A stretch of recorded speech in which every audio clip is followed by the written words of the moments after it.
So I'm going to start by asking the question, and it's the same question that was asked to the first panelist, because we think this is really important to understand what motivates people to act on this. So I want to ask the panelists, can you tell us why you believe public engagement is essential to transformative climate action? And how did you personally come to that realization? And I'll start on my left with Susan. Thank you. Thanks, Amira. Hello, everyone. My name is Susan. Is this on? Perfect. I suppose my answer to this question is that when I first began engaging with these questions, I couldn't imagine a different alternative. And Amira just embarrassed me by naming me as a co-founder of the Global Assembly. And in every one of these panels that I join in, I introduce the Global Assembly as the first time that a global citizens assembly is being run. And this is true, but I think every time I say it, it kind of breaks my heart a little bit. When I first learned about this idea of bringing a snapshot of what the global family looks like, everyday people talking about the problems that affect them the most, my first reaction was laughing at my colleague and feeling sorry for him because I was convinced that this must have already happened. And I was on a Google search for hours and hours. And so for me, it's those eyes of looking at this idea of public engagement with, this is common sense. And it boils down personally to a choice of whether we want more or less collaborators and teammates in co-creating solutions for a future that we're all going to share or not. Thank you. Over to Namira. Thank you. A lot of the work that I do is around building community. This includes empowering women leaders in the clean energy transition in Pakistan, as Amira mentioned, and more recently work around local community engagement for climate action in boroughs of London. So this includes thinking that change does not come from inside old structures of power and status quo. There needs to be big public pressure building on the outside. And that's important to shake the foundations on which these old systems and structures stand on. So public engagement in this way is absolutely vital to dismantle old systems. In my line of work, this is seen as also gains in representation of women, and which also then needs to be translated into gains for women of color. Similarly, public engagement for transformative climate action is successful only when we are actively engaging the voices, the wisdom, the leadership of all people, especially people from the global south. So that's how I see the importance of public engagement in climate action. Thank you very much, Namira. Over to Frankie from New Society. Thank you. I've spent 25 years in mainstream communications, and in 2018, I received a brief that would change my life forever. I learned from a global insurance company that the world was on its way to being uninsurable in 80 years, and it shocked me to my core. Not only was I horrified by the fact, I was horrified that no one knew it. And at that point, I realized there was a fundamental communications issue at the heart of this crisis. I then spent the next 2 years trying to get my head around it. What do we need to do? And it's at that point that I realized we needed to put people absolutely at the heart of the strategy to solve the climate crisis. We need people to drive government action. We need people to hold business accountable. We need people to take action in their own lives and socially normalize those actions with the rest of their communities. This has been proven to me time and time again, but most recently with research that came from Britain Thinks that shows people that have been educated or taken through a citizens' assembly are the most skeptical of government action, the most likely to take change in their own life, even if it costs them, even if they are from a low-income household. Those people who have not been engaged and not been educated think the government is going to sort it out and are least likely to take action in their own lives. So this says to me that people and public engagement is essential, and that we must understand that systemic change and individual action are two sides of the same coin. Thank you, Frankie. Over to Dr. Emmanuel. Thank you very much, as a national focal point of climate change education, training, and public awareness, I'm here to prove to you that involvement of public engagement is so important in implementation of ACE. I'm linking that to when we're developing our learning strategy. The Doha Work program requires us to develop a learning strategy.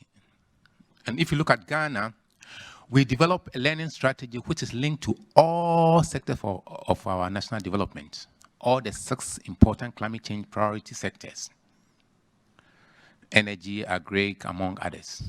And apart from the sectors that we involve in, so which means that we engage all the sectors in all the aspects of our preparation of the national strategy. And apart from the sectors, we also engage the directors of the sectors.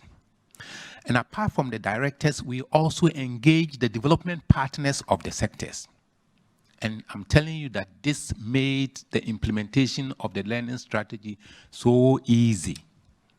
Today, I'm telling you that Ghana have been able to integrate climate change into school curricula by working so effectively with Ghana Education Service, just because we included them when we're preparing our national strategy.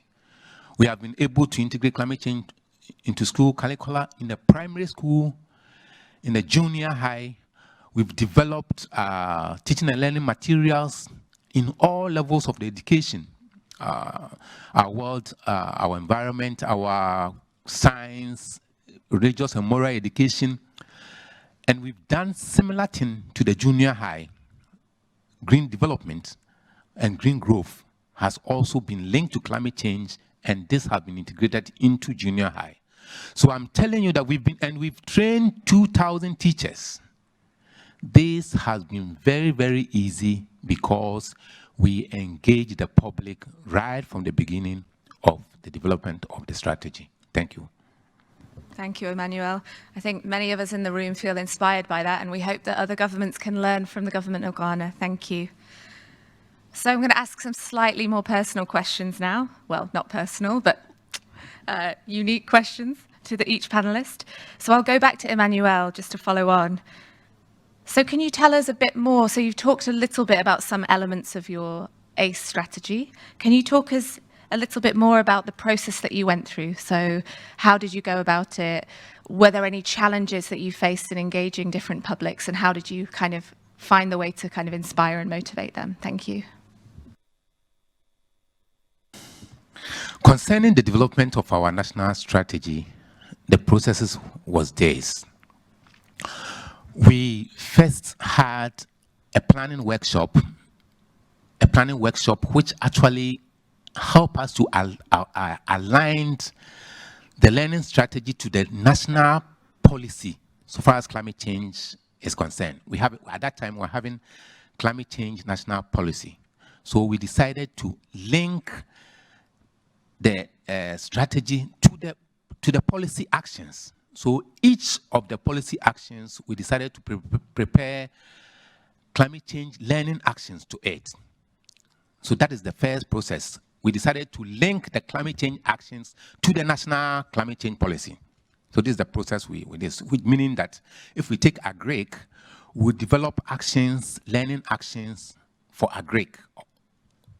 This is the first thing, okay? And then going into the sectors, we decided that we will ask individuals in the sectors, first the technical people and then people on the field and their directors, to actually come out to indicate their learning needs and how we can implement it. So they came out outlining their learning needs for us in that sector and what are the possible tools we should use to implement it. So we did that for all the sectors, with the field technical people, with the communities, and then with the directors, and then even with the development partners. And then after that, we put the first draft together. And that was the time we went to Paris. So UNITA engaged us during that time to make a presentation of our first draft to them So that is our climate change learning strategy. So when we presented that to UNITA, at that time, we were doing climate change and green economy learning workshop. So we were directed that our learning strategy is only focused on climate change, but it is very important to add the green economy component of it. So we have climate change actions and then green economy actions. And we did the green economy actions when we went home. After that, we conducted information sections and actually brief our stakeholders on what green economy is. So they added the same points that they added to the climate change actions, the actions that the needs and then the actions, they provided similar things also to the green economy concept. So at the end of the day, our learning strategy became climate change and green economy learning strategy. And then after we've got these two components, we subject it to technical review. All those people where we interview them within all the sector areas, we ask them to review it. What they said, is it what is in the policy? Or what we call it the strategy, learning strategy. This is what is in the strategy. So we review it at a technical point. And then we also review it at the national level. And then at the end of the day, we had our climate change and green economy learning strategy through this process. Thank you very much. Thank you very much. So Frankie, we know you're very passionate about the role of institutions in driving public engagement. Can you tell us about some of the initiatives that you feel quite excited about based on your expertise and some of them that you think perhaps aren't going far enough? Thanks. Thank you. Oh, sorry. Okay, thank you. It's true to say that there isn't much public engagement going on, sadly, and probably the most impressive piece of work that I've seen in this country is the Citizens' Assembly. But the problem that we have right now is that there is no commitment from the government to public engagement, and I know our colleagues are working very hard inside negotiations to make sure that we have that commitment as part of the Paris rulebook. But in the absence of that, there are still phenomenal opportunities within many institutions. Business, for example, can take all of those learnings from the Citizens' Assembly and turn them inward and treat a business like a society in its own way, and actually take people on the most phenomenal learning journey that not only enables them to think about how they can create transformative solutions as a business, but also how those individuals within a business can also become active citizens. I also think there's a phenomenal opportunity, back to John Riley's point earlier, for television to take a huge role. Television has the power to change the world, and that's not just news, it's entertainment. We have seen the most phenomenal step up from broadcasters in the last couple of weeks in the run up to COP that I hope will continue. We have seen entertainers, entertainment broadcasters on mainstream 8 o'clock and 9 o'clock shows addressing key systemic issues like fossil fuels and Shell's role in that, for example, with Joe Lycett. We have also seen chat show hosts, soaps, etc., talking about climate change in a way that they never have.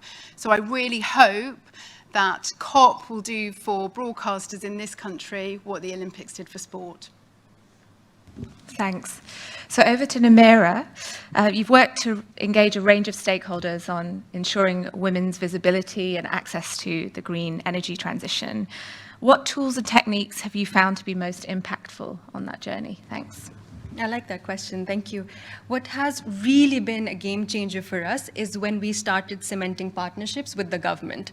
So the first step was being on the outside, calling the state government out on all male board of directors and panels. And the second step was then to work from the inside to lobby for the nomination and eventual appointment of women experts on committees, on boards, and on panels.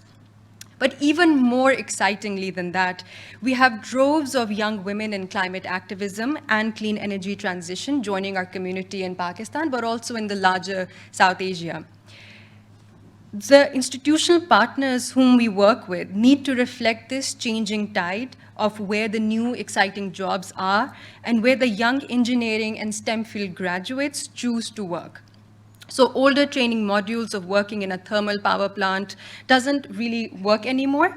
So we are working with the private sector companies and local partners to co-develop new training modules that allow space for this clean energy transition and achieving net zero. Lastly, and much of what we do is trying to engage on a personal level. We work with male CEOs and ministers to ask them to be champions for gender inclusion and champions for climate action. The first MOU that we signed was with my former boss, who was the head of the Department of Energy. The second partnership that we cemented with a big multilateral donor, again, with the importance that it is the multilateral donors who continue to determine where development funds are being directed. So it's a lot of behind-the-scenes hard work, which pays off for us in this personal engagement manner. Thanks. So Susan, we saw the video earlier about the Global Climate Assembly, but I think loads of us in the room would love to know a bit more about it. So can you tell us a little bit about the tools you use to engage publics all over the world? Thanks. Thanks, Amira.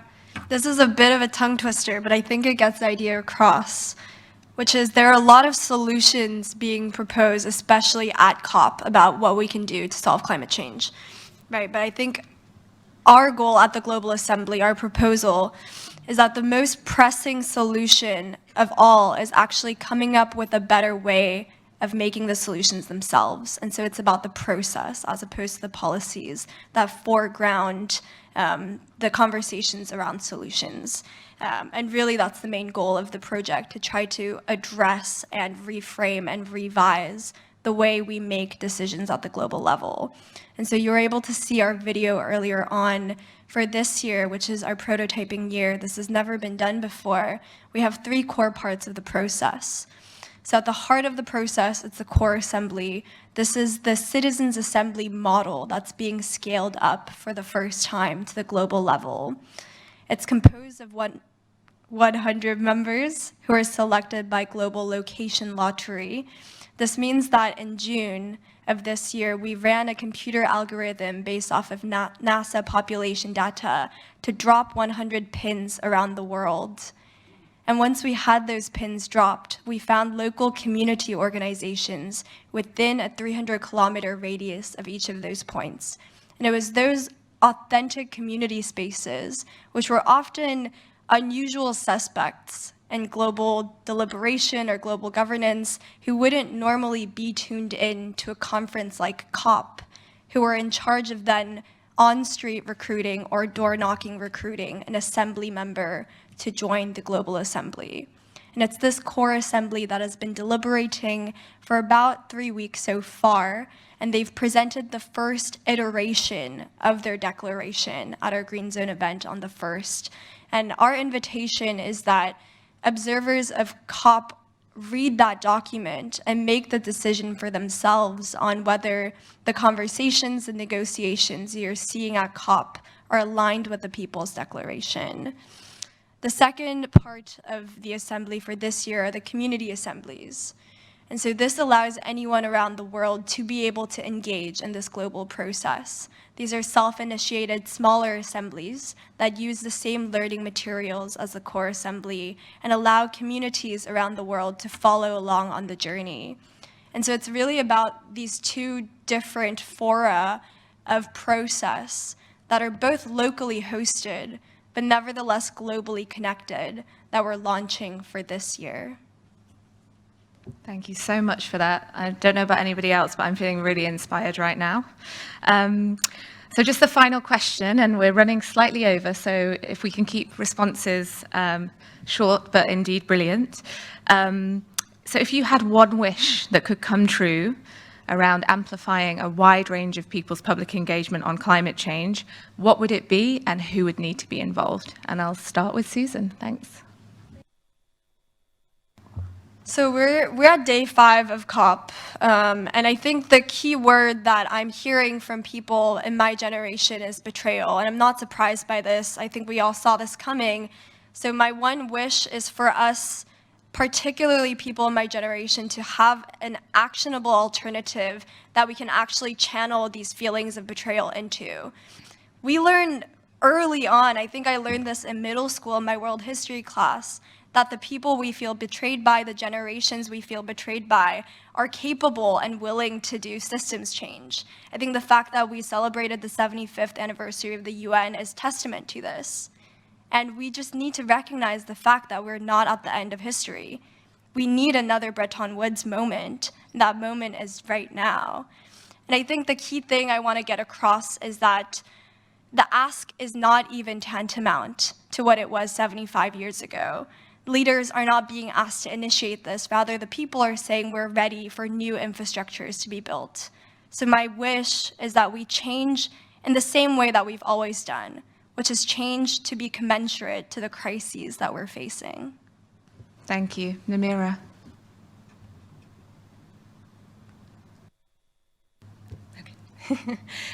My wish is changing the discourse where the global north speaks to the global south.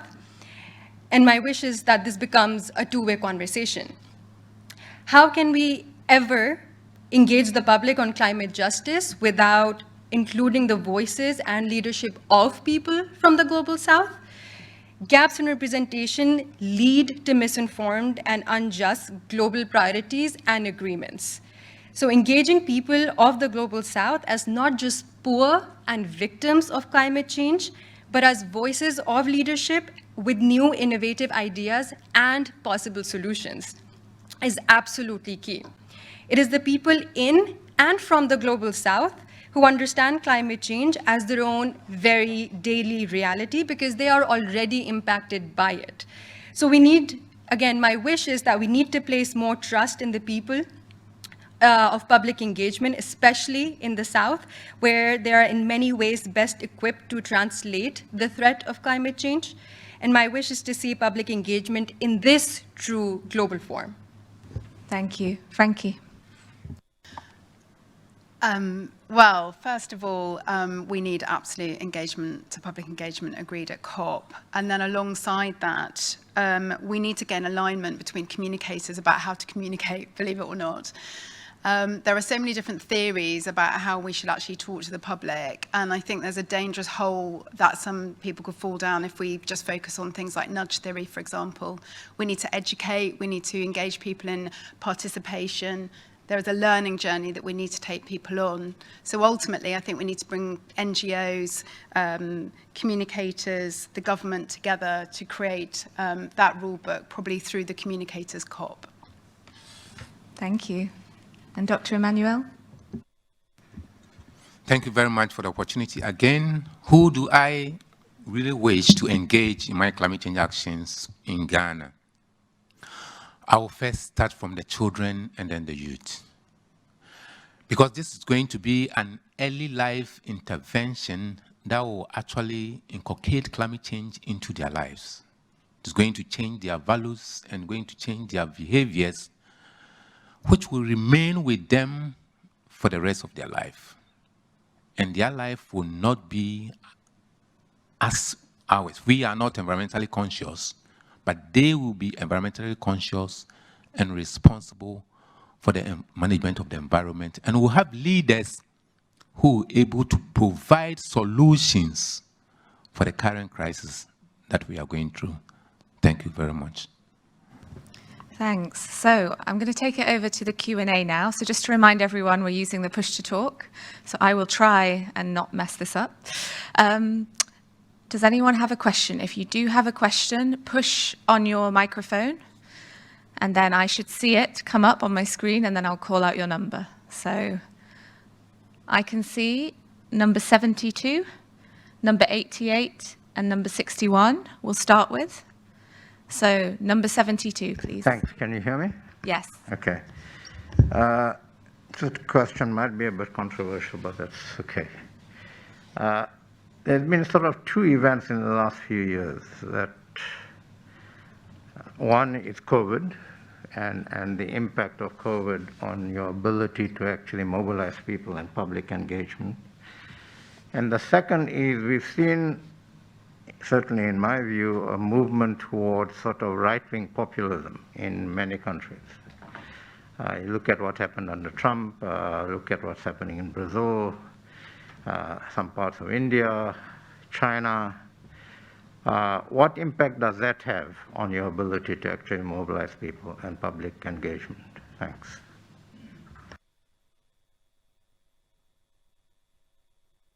Number 88, please.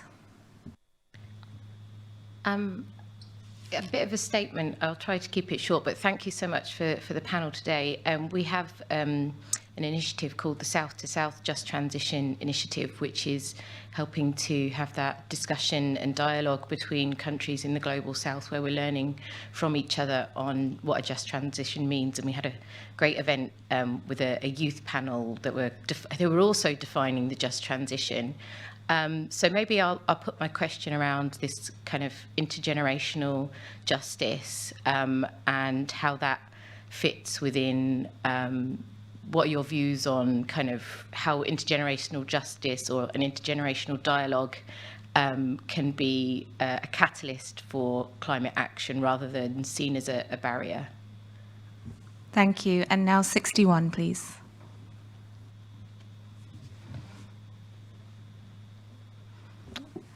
It looks like 61 may have, oh yes? Yeah, please am I speak. back on? Go ahead. Thank you. Hannah Fluck here from the Climate Heritage Network. When I listen to you speak, I see a cultural heritage shaped hole in the middle of a lot of the things you're describing. So I'm just interested in how you see that things like culture, heritage and the arts might help to fill some of those gaps. Thank you. All right, thank you. Given time and wanting to have as many people speak as ask questions as possible, I'm going to direct some of those questions. So maybe I'll pass over the one on cultural heritage and the arts to Frankie, if you have any thoughts on that. Absolutely.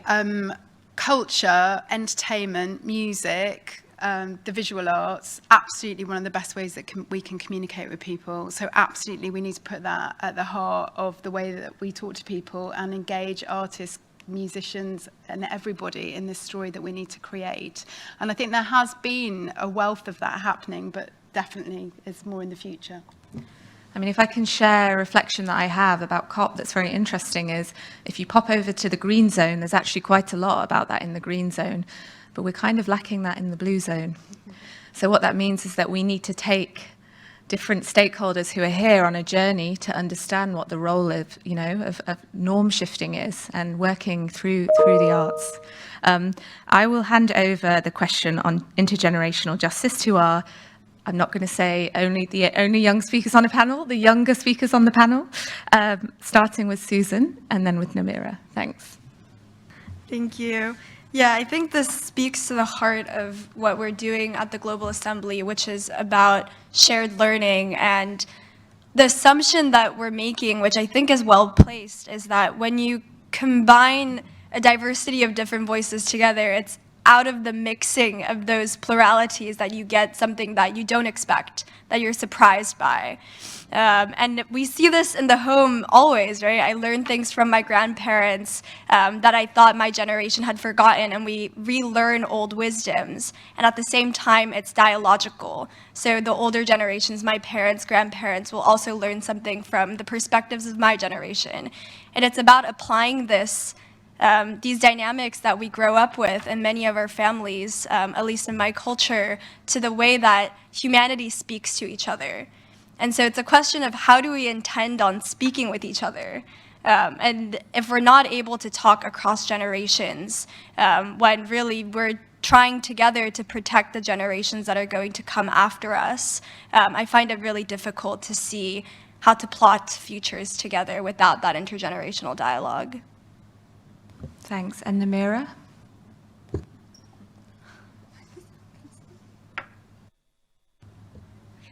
I completely agree with what you're saying, and it's very similar in my community and family as well. There's a joke in our community that sometimes wisdom skips a generation. So it's our grandparents' generation, and a lot of the wisdom that they used in sort of having houses and the build structure, which was more in line with the environment. And then it skipped a generation, and now our generation again is thinking again in terms of our daily practices, but also in terms of community level practices. So also going back to the importance of culture and heritage, I feel like especially in South Asia, but the larger 10 charts to explain the climate crisis just before COP, and they were absolutely fantastic, and I think they demonstrated just how the visual representation of data can be so impactful, because obviously all the lines were going up. And I think I would agree that there is absolutely the opportunity for televised broadcasts that also really explain to the public what 1.5, 2, 2.5, 3, 3.5 and 4 looks like, and what the actions are that we need to take to make sure that we don't hit those scenarios. Thank you. And would anybody like to take the question on how to measure success? Susan, go for it. Yeah, I think given time being short, one comment I want to add to this is one of our biggest metrics is to see how localized this global process can be. We don't think this process can be truly global unless it's authentically local. And so one of our measures of success, I suppose, is the extent to which the communities of the 100 assembly members become activated alongside them. And to that end, maybe I'll end on a short anecdote, sharing just that many of our assembly members, of course, speak different languages. There are over 30 languages within the assembly itself. And part of the translation process of the information materials on the climate and ecological crisis underwent crowd translation events hosted in the communities of each of the 100 assembly members, wherein members of their village, their community, their city came together to read through this document and contextualize it for this assembly member. And I think this process really speaks to this idea of it takes a village. And it may just be one assembly member, but it's about the activation of those communities behind them that can certainly stand in, though it may sound sterile, as a standard of success. Thank you so much. And very quickly, Dr. Emmanuel.